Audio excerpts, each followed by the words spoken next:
It's on here now. The goalkeeper's beaten, and South Africa have done Shagger Sport 2010.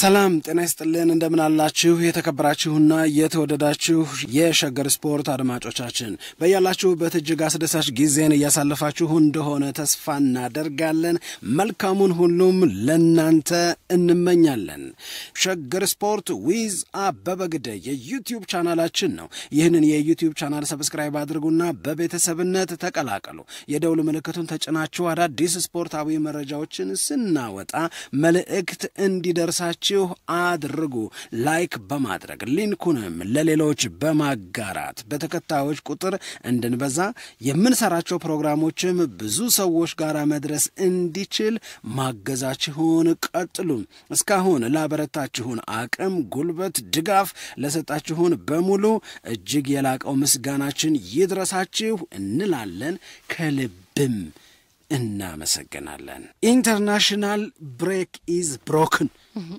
በቃ አሁን ስብርብር አላቃ የለም ምንም የለም አሁን አለቀ በቃ መልሶ የሚያዘገን መቼ እንደሆነ ታውቂያለሽ አዲሱ የውድድር ዓመት 2025-26 ጀምሮ ኦልሞስት በየ3 ጨዋታው በኋላ አለ ልክ የውድድር ዓመት እንደተጀመረ የሚመጣ ሶስት ኢንተርናሽናል ብሬክ አለ ገና ሊሞቀን ሲል ኢንተርናሽናል ብሬክ ነው ምናምን ብለው ውድድሩን እንትን የሚሉበታል እና አሁን ግን ይሄ መጨረሻው ኢንተርናሽናል ብሬክ ነው የዘንድሮን የውድድር ዓመት ከዚህ በኋላ ሳያቆራርጡብን እያየን እንጨርሳለን እነማን ሻምፒዮን ይሆናሉ እነማን ቻምፒዮንስ ሊግ ይገባሉ እነማን ዩሮፓ ሊግ እነማን ኮንፈረንስ ሊግ እነማን ከውድድር ይሰናበታሉ የትኞቹስ ክለቦች የየሀገራቸውን ሊግ ደግሞ ዋናውን ሊግ ይቀላቀላሉ የሚለውን በቀሪዎቹ ቀናት የምናውቅ ነው የሚሆነው በቻምፒዮንስ ሊግ ማን በርትቶ የት ድረስ ይጓዛል ዋንጫውንስ ማን ያሸንፋል እነማን ይስሙታል የዩሮፓ ሊግ ሻምፒዮን ማንቸስተር ዩናይትድ መሆን ይችላል ወይ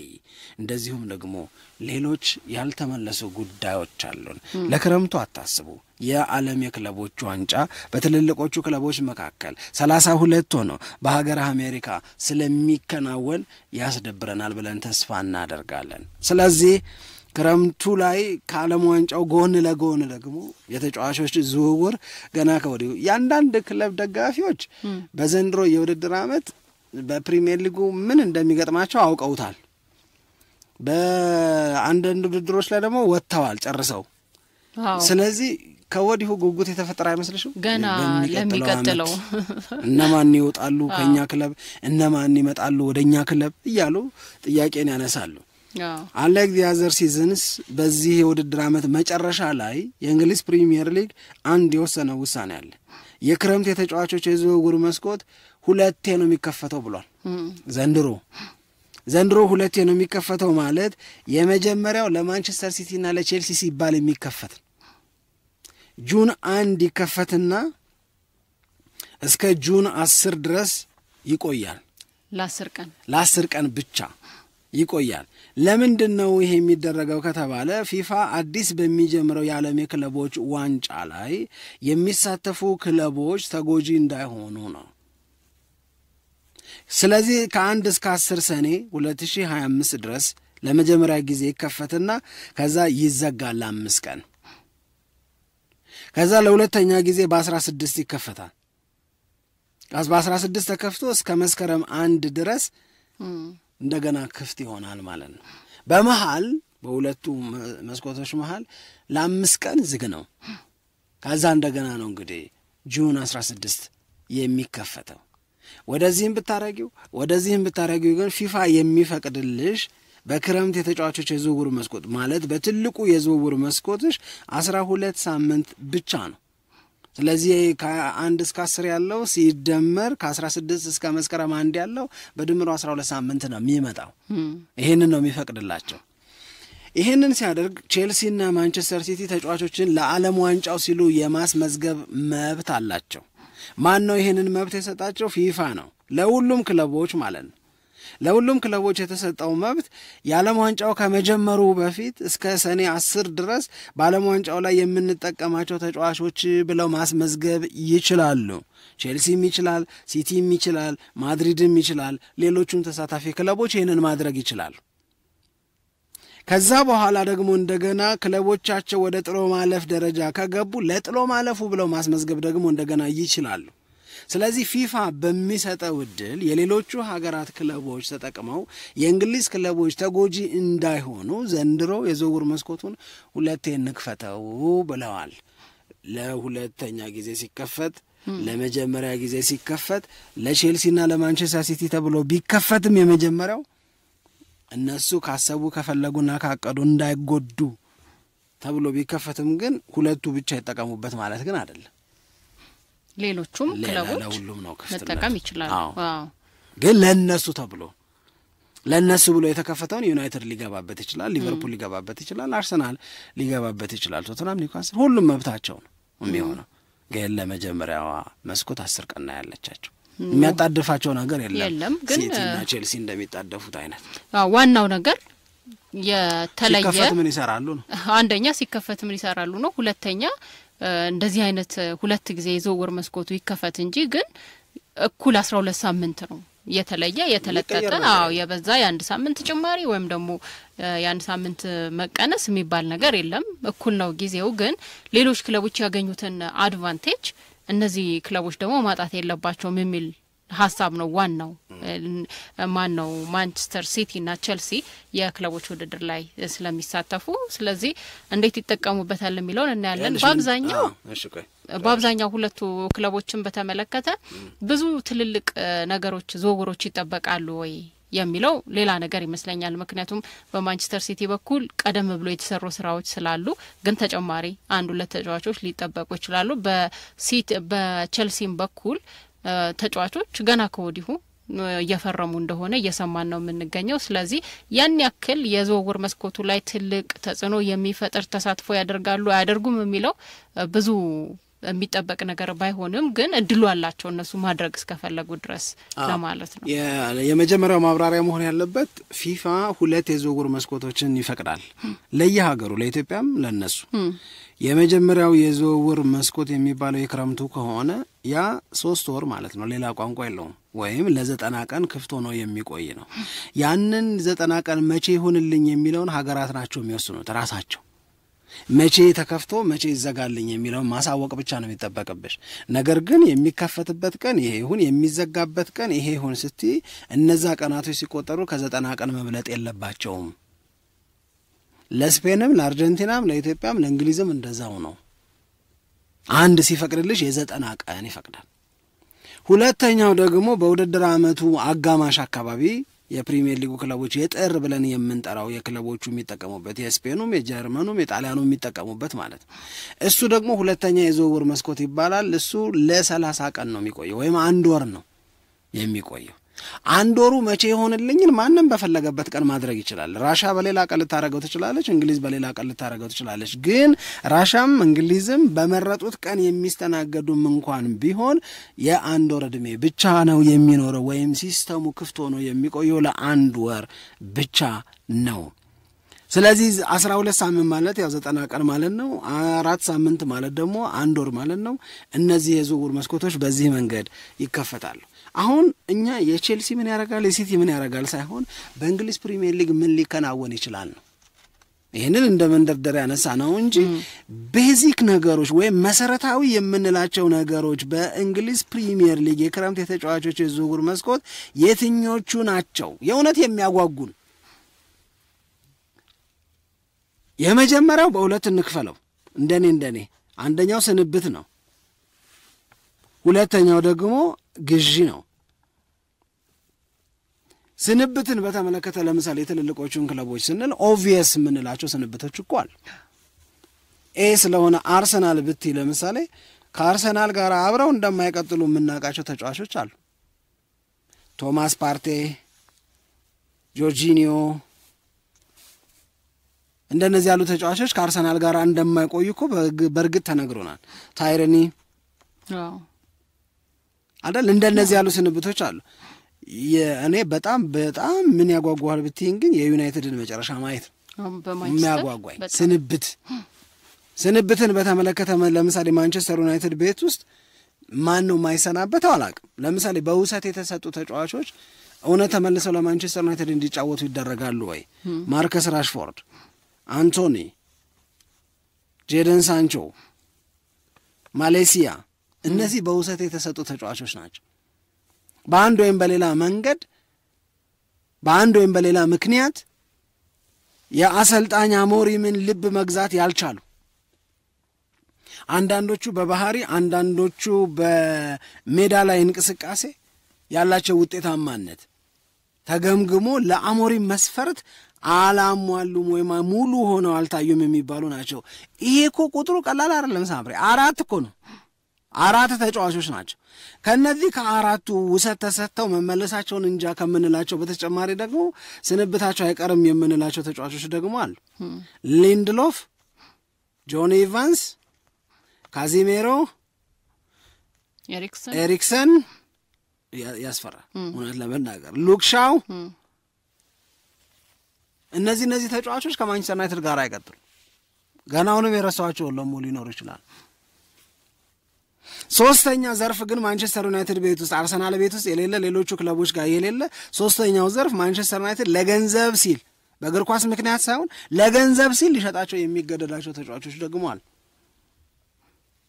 ይሸጣቸው ይሆን የሚል የሰቀቀን ሐሳብ የተያዘባቸው ገንዘብ ማግኘት ስላለበት አንደኛው ኮቢ ማይኖ ነው። ትላንትናም ስናነሳ እንደነበረው እንደገና ኮቢ ማይኖ ይድናል አይደለም ሲባል ማንቸስተር ዩናይትድ ቤት ይቆያል ወይስ ከማንቸስተር ዩናይትድ ይወጣል የሚል ጥያቄ እንደገና እየተነሳበት መሆኑን የተነጋገርንበት ተጫዋች ማለት ነው። ሁለተኛው አሌሃንድሮ ጋርናቾ ነው። የማርከስ ራሽፎርድ እዛ ውስጥ የሚገባ ነው። እንደነዚህ ያሉ ነገሮች አሉ። ስለዚህ በውሰት ተሰጥተው መመለሳቸውን የምንጠራጠራቸው ከማንቸስተር ዩናይትድ ጋር ውላቸውን ጨርሰው ውላቸውን እንደማይታደስላቸው የሚሰማን እንደዚሁም ደግሞ ማንቸስተር ዩናይትድ ፎር ዘ ሴክ ኦፍ ሴፍ ዞን ውስጥ ለመግባት ፋይናንሺያሊ የሚሸጣቸው ተጫዋቾች ደግሞ ሊኖሩ ይችላል። እነዚህ ኦፈር ዲፔንደንት ናቸው። ማን ለነዚህ ተጫዋቾች ምን ያህል ነገር ይዞ ይመጣል የሚለው ላይ የሚንጠለጠል ነው። ሳምሪ የማንቸስተር ዩናይትድ ዲፍረንት ነው። እመኝኝ በጣም በጣም በጣም በጣም የተለየ ነው። በዛ ላይ ደግሞ ማንን ያስፈርማል የሚለውም በኋላ ስንብት ላይ ነን። ልክ ነው። ግን እንደገና ማንን ያስፈርማል የሚለው ለማንቸስተር ዩናይትድ ትንሽ ለየት የሚያደርገው ብዬ የማስበው ከገንዘቡ ጋር በተያያዘ ችግርም ስላለ ምን ያክል ተጫዋቾችን ማምጣት ይችላል፣ እንደገናስ ደግሞ የሚፈልጋቸውን ተጫዋቾችንስ ለማምጣት በቂ አቅም አለው ወይ የሚለውም ደግሞ አብሮ መነሳት የሚኖርበት ይመስለኛል እንጂ የማንቸስተር ዩናይትድ ከዚህም በፊት ስናነሳ እንደነበረው በጣም የተለየ ነው የሚሆነው። አንደኛ በሚቀጥለው የውድድር ዓመት የሆነ የተለየ የተሻሻለ ማንቸስተር ዩናይትድን ማየት ደጋፊዎቹ ይፈልጋሉ። ይሄኛው ያሳለፈው የውድድር ዓመት ለዩናይትድ በጣም በጣም ደስ የማይል ነው፣ አስቀያሚ ነው። አንተ በተደጋጋሚ እንደምትናገረው ይሄ የመጨረሻ የመቸገር የውድድር ዓመቱ ነው ትላለህ። ምን ነው አሁን ያነሳው ነገር ትንሽ ላይሆን ይችላል እንደሚል ሐሳብ አመጣው። ኖ ይሄ እኮ ነው፣ ይሄ ሂደት እኮ ነው ማንቸስተር ዩናይትድን ለመጨረሻ ጊዜ እንዲቸገር ነው ብዬ እማስበው። አንድ እውነት ለመናገር አሞሪም ሞር ፋንክሽናል ይሆናል፣ አሞሪም ሞር ሐሳቡን ተጫዋቾቹ ላይ ያሰርጻል፣ የተሻለ ቡድን ይዞ ይቀርባል የሚል በአሞሪም የመተማመን ምክንያት ነው ማንቸስተር ዩናይትድ ለመጨረሻ ጊዜ የሚቸገርበት የውድድር ዓመት ነው ብዬ እንድል የሚያደርገኝ። ሌላ ጊዜ ደግሞ ጋሪ ኔቭል አለው እንዳቲ የኔ ነው ይሄንን ያልኩት እኔ ነኝ። እሺ እቺን እንኳን አረሳት። ሁለተኛው እንደነዚህ ያሉ ስንብቶች ለማንቸስተር ዩናይትድ የሚፈጥሩት የመጠናከር እድል እኮ አለ ብዬ ነው ማምነው ነኝ። እነዚህ ስንብቶች ውስጥ ስጋት እንዳለ ብቻ የሚያስብ ሰው ተሳስቷል ብዬ ነው ማምነው። አንዳንዶቹን እንደውም እንደ ግልግል የሚያይ ይመስለኛል። ነገር ግን አንዳንዶቹ ስንብቶች ለማንቸስተር ዩናይትድ መጠናከርን የሚወልዱ ለማንቸስተር ዩናይትድ የመጠናከርን እድል የሚፈጥሩ ስንብቶች እኮ ናቸው። ምክንያቱም ማንቸስተር ሲቲ፣ አርሰናል፣ ሊቨርፑል፣ ቼልሲ ያላቸውን አይነት ፋይናንሻል ፍሪደም የለውም ማንቸስተር ዩናይትድ። ይህንን ፋይናንሻል ፍሪደም ከሌለው ወይም ማግኘት ካልቻለ ማን ዩናይትድ ተጫዋቾቹ መሸጥ ላይ ዲፔንድ ያደረገ ነው የሱ የገንዘብ ማውጣት ነጻነት የሚመሰረተው። አሁን እኔ ሐሳቤ የነበረው ስንብት ላይ ለማውራት ነበር መጀመሪያ፣ ግን ግዢ ላይም ከገባን ችግር የለው። ስለዚህ አሁን ለምሳሌ እነዚህ ተጫዋቾች ሲወጡ ሁለት ነገሮች ይቃለላሉ።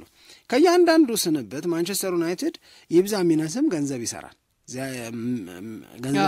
ገንዘብ ሜክ ያደርጋል፣ ምንም ጥያቄ የለው። ሁለተኛው ማንቸስተር ዩናይትድ አንድ የተበላሸ ስርዓት አለው። ያ ስርዓቱ ምንድነው? የዌጅ ስትራክቸሩ በጣም የተጋነነ ነው። ስለዚህ ይሄንን ነገር ለማስተካከል እድል ያገኛል። ምኑን? ዌጅ ስትራክቸሩ። የማንቸስተር ዩናይትድ የደከማ አገልግሎት የሚሰጡ ተጫዋቾች የበዛ ደሞዝ የሚበሉት ናቸው። ኢትስ ቬሪ አንፎርቹኔት ለማንቸስተር ዩናይትድ እንዳለመታደል ሆኖ ማለት ነው። እንዳለመታደል ሆኖ ካዚሜሮ ሌትሊ የሆነ ሳይን ኦፍ ቢንግ ኢምፕሩቭድ አይደል? የሆነ ትንሽ መሻሻል የሚመስል አንድ ነገር ሁለት ጨዋታ ላይ አይተናል። እንደውም ለዚህ ምክንያት አሞሪምም ሲናገሩ እኛም ስናነሳው ነበር ፕሮግራማችን ላይ ካስታወስከው፣ እኔም ተጫዋቾቼ መረዳት ጀመርኩኝ የሚል አስተያየት የሰጠበትና ለዛም ደግሞ ተጫዋቾቼን እየተረዳው መሆኔንና መረዳቴንም በተመለከተ ደግሞ ጥሩ ውጤት እንዳለው ማሳያ ካዚሜሮ ነው። የትኛው ቦታ ላይ ቢጫወት እና ምን ቢያደርግ ነው የበለጠ ለሱ ቀላል የሚሆነው እና ለማንቸስተር ዩናይትድም ጥሩ አገልግሎት መስጠት የሚችለው በሚለው ላይ እኔም ተጫዋቾቼ የኔን አጫዋወት እንዲረዱ ብቻ ሳይሆን እኔም ምለው ነገር እንዲያደርጉ ብቻ ሳይሆን እኔም የተጫዋቾቼን ካራክተር መረዳት አለብኝ በሚለው ላይ ስራዎች ስለሰራሁኝና ለዛም ደግሞ ጥሩ ማሳያ የሚሆነው ካዚሚሮ ነው ብሎ አስተያየት ሁሉ የሰጡበትን እናስታውሳ። ሁለት ጨዋታ አካባቢ መሰለኝ ያለፉትን ተከታታይ ሁለት ጨዋታ እኮ ግን እንደገና የሚያምረውን ጥሩ ግን ይሄ መሆኑ እንዲቆይ ምክንያት ይሆናል ተብሎ ግን አይታሰብም ማለት ሊታሰብ የሚችልበትን ሲናሪዮ ላስረዳሽ ነው እኔ። እሺ አሁን ምንድነው መሰለሽ የምትተማመኝበትን አገልግሎት ሲስተማቲካሊ ማግኘት የምትችይ ከሆነ ሌትሊ ሪያላይዝ ካረግሽ ከካዚሜሮ እንዴት መጠቀም እንዳለብሽ ከገባሽ ሌትሊም ቢሆን ከገባሽ which is good ቆንጆ ነገር ነው፣ ጥሩ ነገር ነው፣ መጥፎ አይደለም ቢያንስ። ስለዚህ ማንቸስተር ዩናይትድ አሁን እነዚህን ተጫዋቾች በሙሉ የእውነት አሰናብቶ ይችላል ወይ ነው የመጀመሪያው ሪያሊስቲክ የሆነው ነገር። is it realistic? አራት ውሰት ላይ ያሉ ተጫዋቾችን ከሸኘ ወደ 6 የሚደርሱ አሁንም በትንሹም ቢሆን የሚጠቀምባቸው ሲጠቀምባቸው ባይደሰትባቸውም የመጫወት ዕድል የሚሰጣቸው ተጫዋቾች ቢኖሩ 10 ለገንዘብ ሲል የሚሸጣቸው ደግሞ 1 2 3 ተጫዋቾች ካሉ ሀውካም እንደዚህ ያለ ስንብት እንዴት ሊኖር ይችላል? እንዲሰናበቱ ሊፈልግ ይችላል። ነገር ግን መርጦ ለማሰናበት ደግሞ ሊገደድ ይችላል ወደሚለው ነው የሚመጣው።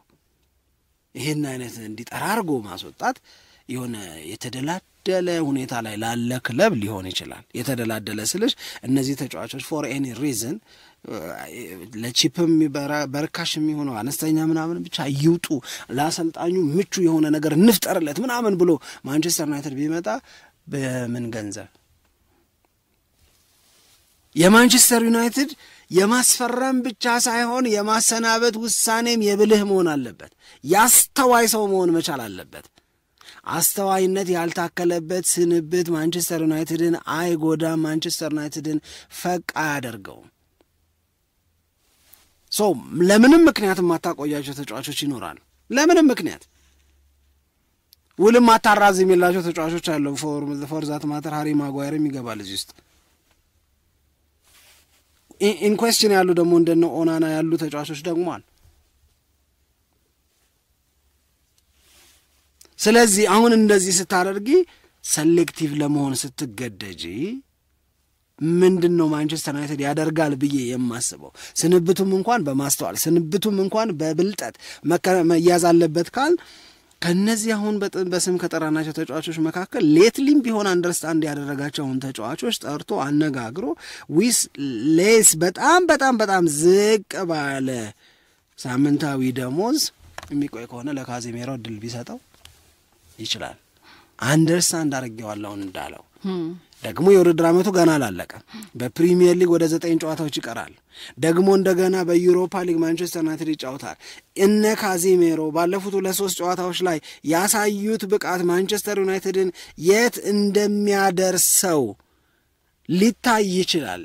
እውነት እንዳለው አሞሪም የምር ካዚሜሮ ገብቶት ከካዚሜሮ እንዴት አገልግሎት መገኘት እንደሚችል ከተረዳ እንደገና ደግሞ ጠረጴዛው ላይ በከዚህ በፊቱ የደሞዝ መጠን አንተን ማስቀጠል አልችልም፣ አሴ ስኳድ ፕሌየር ከኔ ጋር አብረህ እንድትቆይ ይፈልጋለሁ፣ ደሞዝህን ሎወር ማድረግ የምትፈልግ ከሆነ ሊለው የሚችል ይመስለኛል። አንዳንዶቹን ተጫዋቾች ነሰሰርሊ ካዚሜሮን ማለት ላይሆን ይችላል። ምክንያቱም ይሄን ሁሉ አሰናብተሻችሁ አይሆንም።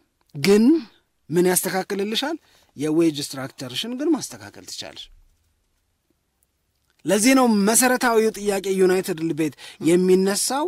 እውነት ቅድም ሳምሪ እንዳለችው ማንቸስተር ዩናይትድ 60 ሚሊየን 70 ሚሊየን እያወጣ አንድን ተጫዋች ማስፈረም ይችላል ወይስ እንደነ ቺዶ ኦቢ እንደነ ሄቨን እንደነ ዶርጉ አይነት ተጫዋቾችን ፍለጋ ለዛሬ ትንሽ ለነገ ብዙ የሚያገለግሉ ወጣቶችን አስፈርሞ አንድ የዝውውር ወጪውን መቀነስ እና ሲስተማቲክ መሆን፣ ሁለት እነዚህ ተጫዋቾች ሳምንታዊ ደሞዛቸው እዚህ ግባ የሚባል ማንቸስተር ዩናይትድ ሊሸከመው የሚከብደው አይነት አይደለም። ማኔጀብል ነው። ስለዚህ ትልልቅ ተጫዋቾችን ማንቸስተር ዩናይትድ እነዚህ ወርልድ ክላስ የምታያቸውን ተጫዋቾች አሉ አይደል፣ በጣም ከፍ ያለ የዝውውር ሂሳብ የሚጠይቁ ተጫዋቾችን ትልልቅ የምንላቸውን ተጫዋቾችን ላለማስፈረም ምክንያት የሚሆነው ሁለቱ ነገር ነው። አንድ በአንዴ ለእነዚህ ተጫዋቾች ዝውውር የሚከፈለው ክፍያ እጅግ ከፍ ያለ መሆኑ ነው። ሁለት እነዚህ ተጫዋቾች ማንቸስተር ዩናይትድን ከተቀላቀሉ በኋላ በየሳምንቱ ከዩናይትድ በደሞዝ መልክ የሚወስዱት ክፍያም ከፍ ያለ ነው። እንዲህ ያለውን ነገር ማንቸስተር ዩናይትድ ማስተናገድ ይችላል ወይ ነው ጥያቄው። ስንብቱም ውስጥ የገባሽበትን የፋይናንሻል ክራይሲስ ማኔጅ ማድረግ አለ። አዳዲስ የምታመጫቸው ተጫዋቾችም ውስጥ ይሄ አለ። ለማንቸስተር ዩናይትድ ይሄ የክረምት የተጫዋቾች የዝውውር መስኮት በጣም እጅግ በጣም ወሳኝ ነው ሳምሪ፣ በጣም ወሳኝ ነው። እዚሁ ጋር ግን ሌላ ፋክተር አለ። ማንቸስተር ዩናይትድ ተጫዋቾችን የሚያስፈርም ከሆነ የአውሮፓ የክለቦች ውድድርን እግር ኳስ መስጠት መቻል አለመቻልም እኮ የራሱ የሆነ ተጽዕኖ አለ። በሊግ ደረጃው 14ኛ ነው አይደል? አዎ። የትም አይገባም። ኮንፈረንስ ሊግ አይገባ፣ ዩሮፓ ሊግ አይገባ፣ ቻምፒዮንስ ሊግ አይገባ በሊግ ውጤቱ። ስለዚህ ማንቸስተር ዩናይትድ ዩሮፓ ሊግን አሸንፎ ወደ ቻምፒዮንስ ሊግ መግባት ከቻለ ተጫዋቾችን አትራክት የማድረግ እድሉን ከፍ ያደርግለታል። ፋይናንሻሊ ቤኔፊትድ ስለሚሆን በገንዘብ ረገድ ይሄንን የዩሮፓ ሊግን ውድድር አሸንፎ ቻምፒዮንስ ሊግ መግባት መቻል ለማንቸስተር ዩናይትድ የሚያስገኝለት ፋይናንሻል ቤኔፊት ቀላል ስለማይሆን ማንቸስተር ዩናይትድ ሊጠቀም ይችላል። እነዚህ ሁሉ ነገሮች ከግምት ውስጥ መግባት አለባቸው። ቀላል አይደለም። እንዴት ማኔጅ እንደሚያደርጉት እንዴት ይህንን ጊዜ እንደሚያሳልፉት ለማየት ግን ያጓጓልልሻለሁ። ግን ይህንን ሁሉ ነገር ካልን በኋላ ግን አንድ ነገር ሊሰመርበት ይገባል። ይሄ ዘርፍ የእግር ኳስ ዘርፍ በጣም ብዙ አንፕሬዲክተብል የሆኑ ነገሮች ያሉበት እንደሆነ ግን ልብ ይሏል። ልክ ነው። አይ ልብ ይሏል። ልክ ነው። በጣም ማንጠብቃቸው ነገሮች ሊፈጠሩ ይችላሉ። ግን እዚህ ላይ ሩበን አሞሪም በተመለከተ የሰጠው ማስተያየት ተብሎ የተነገረው ማንቸስተር ዩናይትድ ከመግዛቱ በፊት ግዴታ መሸጥ አለበት። ይሄ ነው የመጀመሪያ ስራው የሚሆነው፣ ተጫዋቾችን መሸጥ ላይ ነው። እንደተባለው ቅድም የጠራናቸው ተጫዋቾች ደህና ገንዘብ ሊያመጡለት የሚችሉ ተጫዋቾች አሉ። ለምሳሌ ማርከስ ራሽፎርድ ባስቶን ቪላ በዛው እንዲቆይ የሚደረግ ከሆነ ቋሚ በሆነ መንገድ ላስቶን ቪላ ከፈረመ ወደ 40 ሚሊዮን ፓውንድ አካባቢ ማንቸስተር ዩናይትድ ሊያገኝ ይችላል ተብሎ ይጠበቃል።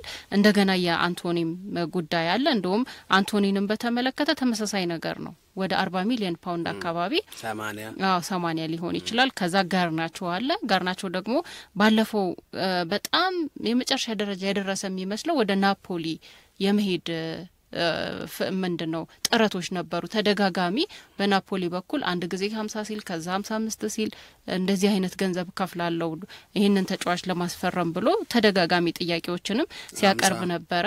ስለዚህ 130 ደረስ ስለዚህ እንደነዚህ አይነት የውሰት ተጫዋቾችን በተመለከተ የሚወስነው ውሳኔና ከዛ ደግሞ የሚሸጣቸው ተጫዋቾችን በተመለከተ የሚወስነው 10 ሚሊዮን 15 ሚሊዮን ዩሮዎች ይኖራሉ እና ደህና ገንዘብ ሊያገኝ የሚችልበት እድል አለ። ግን እነዚህን ሁሉ አሁን አንተ ያልከው ነገር ነው እኔ የበለጠ የሚገዛኝ።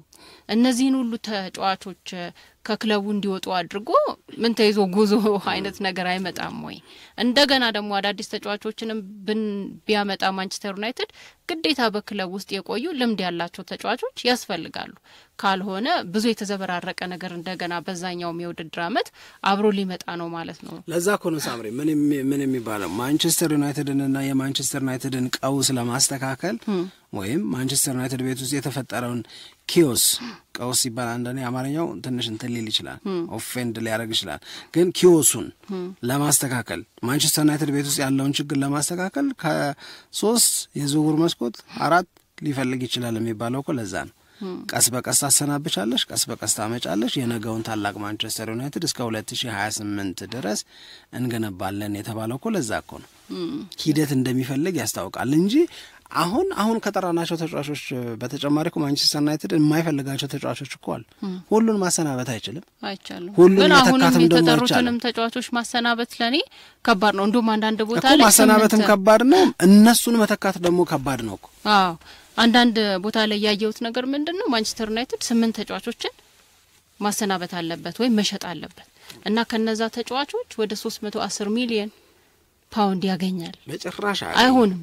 ግን እነማን ናቸው እንኳን ብንል የተጠሩት ተጫዋቾች እኮ ራሽፎርድ፣ ከዛ በኋላ ጋርናቾ፣ ኮቢ ማይኖ፣ እንደገና ኦናና፣ ማጓየር እነዚህ ያልከ ነው 310 በጣም ብዙ አይሆንም። እንደውም ለኮቢ ማይኖ ወደ 70 መሰለኝ የተገመተው ያገኛል ተብሎ የተጠራው ቅድም ያለው 40 ለጋርናቾና ለማነው ለአንቶኒ ቢያገኝ እንኳን እንደገና የጋርናቾ ከ40 በላይ ነው።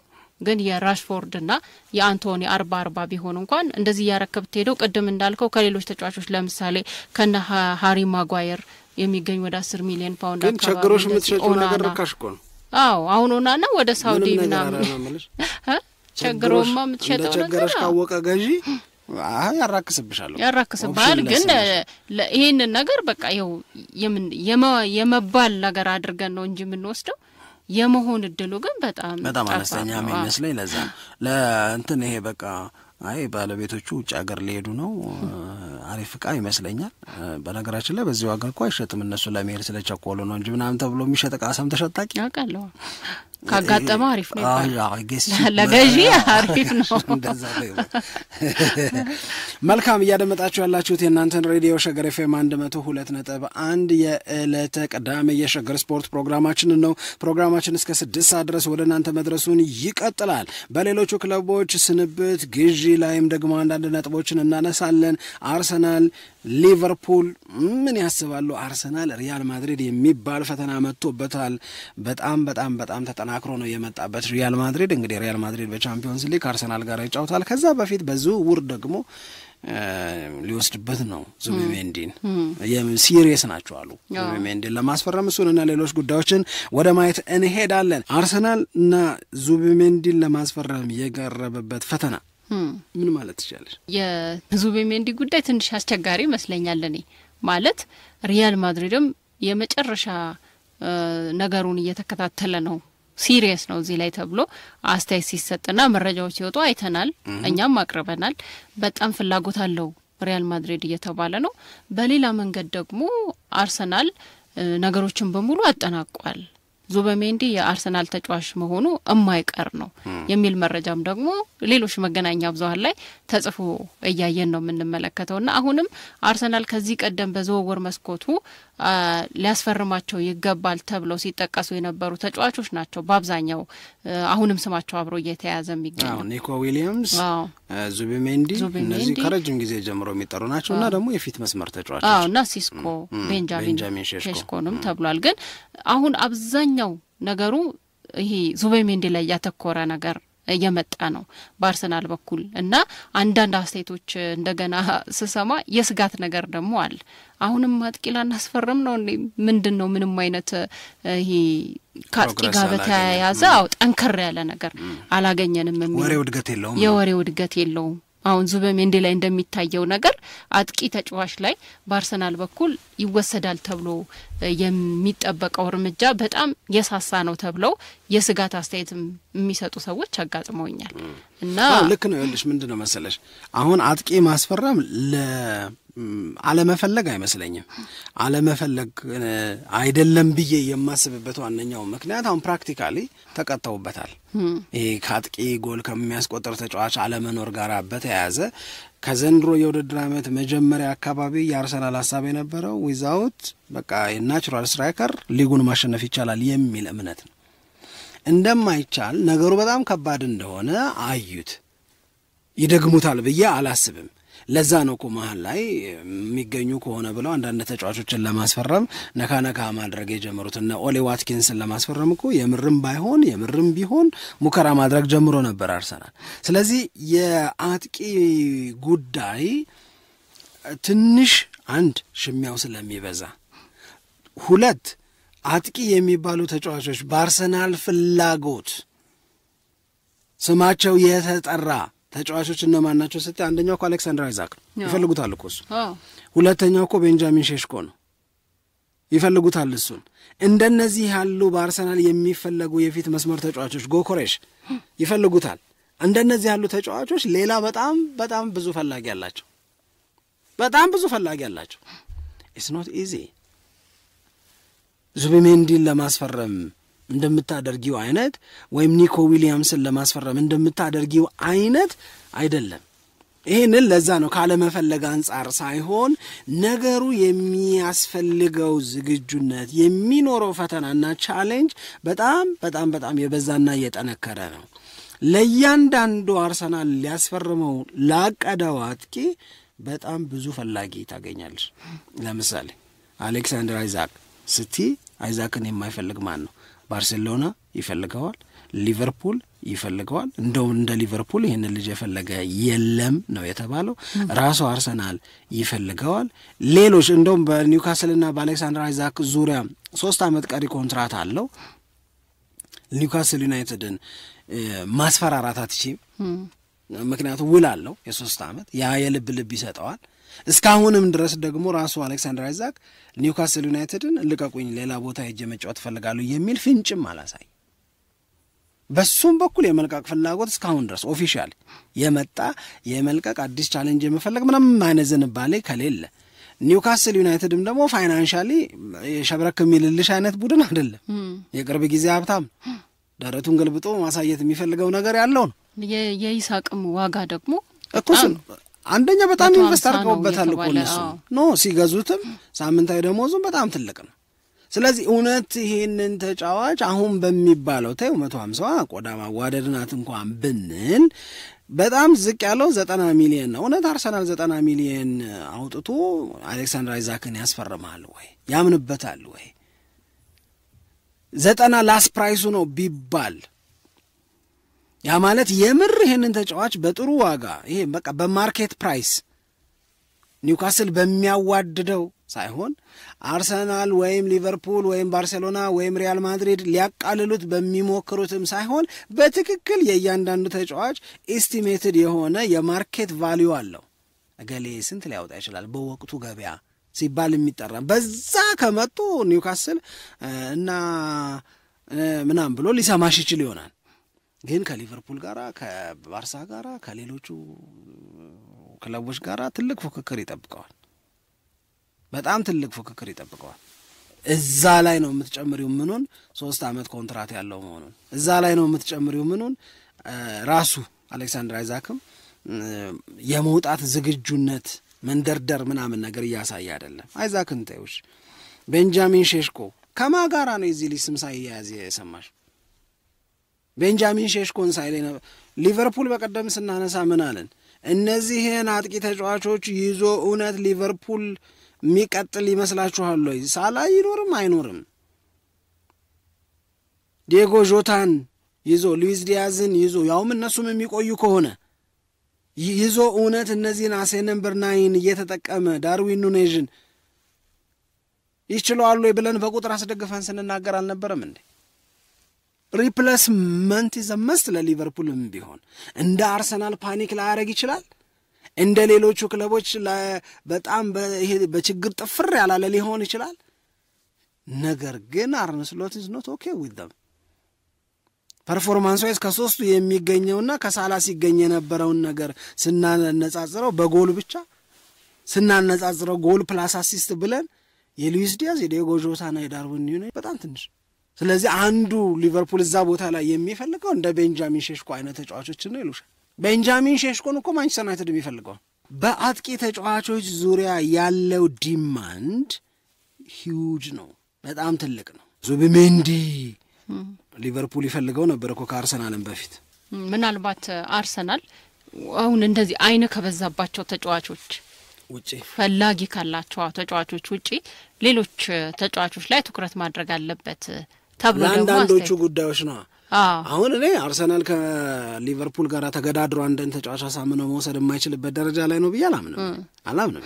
ከማንቸስተር ዩናይትድ ከራሱ ከሚያምንበት አሁን አርቴታ በተደጋጋሚ የሚናገረው ነገር አለ አይደል? አንደኛ በትክክል የሚወጣው ገንዘብ ለዛ ተጫዋች የሚመጥን ነው ወይ ሚለው፣ ሁለተኛ እሱን ያምንበታል ብሎ የተናገረው ነው። እኔ እኮ ገብቶኛል። ግን ፕራክቲካል የሆነውንም ነገር ደግሞ ነው ሳምሪ ዴክላን ራይስን በመቶ ምናምን አስፈረማል እንዴ?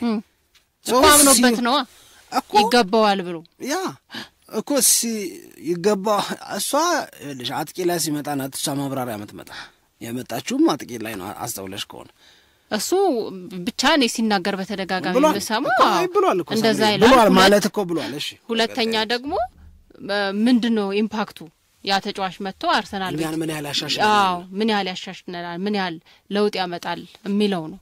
እና በእነዚህ በሁለቱ እሱ በሚያምንባቸው መንገዶች መሰረት የትኞቹ ተጫዋቾች አሁን የጠራናቸው ተጫዋቾች ምንም ጥርጥር የለውም በጣም ብዙ ገንዘብም ሊወጣባቸው የሚገባ ተጫዋቾች ናቸው። ከዛ በተጨማሪም ደግሞ መጥተውም የሆነ ተጽዕኖ ማሳረፍ ይችላሉ። ከዛ ደግሞ ጎን ለጎን አብሮ እንደዚህ ስም ሲነሳ የሰማሁት ከአጥቂ ጋር የኢንተር ፍራንክፈርት ባለፈው መኛ በፕሮግራማችን ላይ ስናነሳ ነበረ ሁጎ ኢኪቲክ የሚባለውን ተጫዋች ኢኪቲኬ ነው። እሱን ለማምጣት እና እንደውም አዲሱ የአርሰናል ስፖርቲንግ ዳይሬክተር እዛ ላይ የተሻለ ፍላጎትና የበለጠ ፍላጎት እንዳላቸው የሚገልጹ መረጃዎችም ወጥተዋል። ግን ያንንም ተጫዋች በተመለከተ ራሱ የሚጠራው ገንዘብ ግን ብዙ ነው፣ 60 ሚሊዮን አካባቢ ነው። እኔ አሁን ቀደም የምለው ምንድነው መሰለሽ፣ አንደኛ አርቴታ ብሏል ወይ? አዎ ብሏል። መቼ ያለ ጥር ላይ ምንን በተመለከተ ተጫዋቾችን ታስፈርሙና የፕሪሚየር ሊግ ዋንጫ የማንሳት እድላችሁን ተፎካካሪነታችሁን ኪፕ አፕ ታረጋላችሁ ወይ ተብሎ ሲጠየቅ ምን ተብሎ በምን አጋጣሚ ተነሳበት? እንደነ ካይ ሃቨርትስ አይነት ተጫዋቾች ሲጎዱና አርሰናል ኦልሞስት ስትራይከርለስ ሲሆን አጥቂ የለሽ ሲሆን ወደ ገበያ ለመውጣት ትገደዳላችሁ ሆይ እድሉን ትጠቀሙበታላችሁ ሆይ ሲባል የጥር ገበያ ስለሆነ የተናገረው ነው። የጥር ገበያ ስለሆነ በጥር ትክክለኛውን ተጫዋች ይገኝ ከሆነ ለሚወጣበት ዋጋ አገልግሎት ምን ያህል ይሰጣል ብቻ ሳይሆን አርሰናልን ጆይን ካደረገ በኋላ በእኛ ተፎካካሪነት ላይ እኛ የጎደለንን ሞልቶ እኛን ምን ያህል ከፍ ያደርገናል የሚል አስተያየት ነው የሰጠው አይደል? ስለዚህ አዎ ብሏል። ግን በዚህ ኮንቴክስት ነው ያለው። አሁን ግን የምናወራ ያለነው ክረምት ላይ ነው። ክረምት ሲሆን ስንብቶች አሉ። ለምሳሌ እኮ ማስቀረት የማይችላቸው ዝውውሮች እኮ አሉ። ቶማስ ፓርቴ ጋር አልቀጥልም ካልሽ ጆርጊኒዮን ይዤ አልቀጥልም ካልሽ ከሁለቱ ጋር ሰነብት አለ ካልሽ እነዚህ ልጆች ሪፕሌስድ መደረግ አለባቸው፣ መተካት አለባቸው። እነሱን ቢችል በዙቢሜንዲ ቢተካቸው በጣም ደስ ይለዋል ቢችል። አሁን አርሰናል ከሪያል ሶሴዳድ ጋር በልጁ ዝውውር ዙሪያ በጣም ጥሩ ተነጋግሯል እኮ ኦልሞስት ብዙዎቹን ነገሮች ፎርማላይዝ አድርጓል፣ ቦታ ሲዟል፣ ግን አላለቀም። ለምሳሌ ቼልሲ የስፖርቲንግ ሊዝበኑን ተጫዋች ዝውውር ለ2026-27 እንደጨረሰው አይነት ቀድሞ ምንም የጨረሰው ነገር የለም። ኩዌንዳ የሚባለው ተጫዋች ማለት ነው። እንደሱ ምንም ያደረገው ነገር የለም። መሰረታዊ በሚባሉ ነገሮች ዙቢሜንዲ ምን ይፈልጋል፣ አርሰናል ይሰጠዋል ወይ በሚለው፣ ሪያል ሶሴዳድ ለተጫዋቹ ዝውውር ምን ይፈልጋል፣ አርሰናል ያንን ማሟላት ይችላል ወይ በሚለው፣ በእንደነዚህ ያሉ ጉዳዮች ላይ አዎ ልክ ነው ስምምነት ወይም መስመር የያዘ ነገር አላቸው። ነገር ግን አልቋል ለማለት አይቻልም። ስላላለቀ ነው ሪያል ማድሪድ የበለጠ የገነገነ ጉልበት ይዞ ወደ ሪያል ሶሴዳድ ቤት እየሄደ ያለው ሳምሪ። ስለዚህ ነው ሊቨርፑል አሁንም እዚህ ቦታ ላይ ራሱን ለማጠናከር ዙቢሜንዲን መፈለጉ አይቀርም። አማኝኝ ጋርዲዮላ ገባሽ? አሁን ሮድሪ ሲጎዳ እንዲህ ከሆነ የሮድሪን ሚና በአግባቡ ሊወጣ የሚችል ሰው የሚፈልግ ከሆነ ሊያረጋው ይችላል እሱ። ገባሽ? ትግል አለበት ያርሰናልም ቢሆን ግን ለብቻው እስኪ ደግሞ ዘርዘር እያደረግን እንየው ሌላ ጊዜ ይሻላል። በሌላ ቀን በዝርዝር እንመለከተዋለን። መልካም ቀን። ኢትዮጵያ ለዘላለም ትኖር።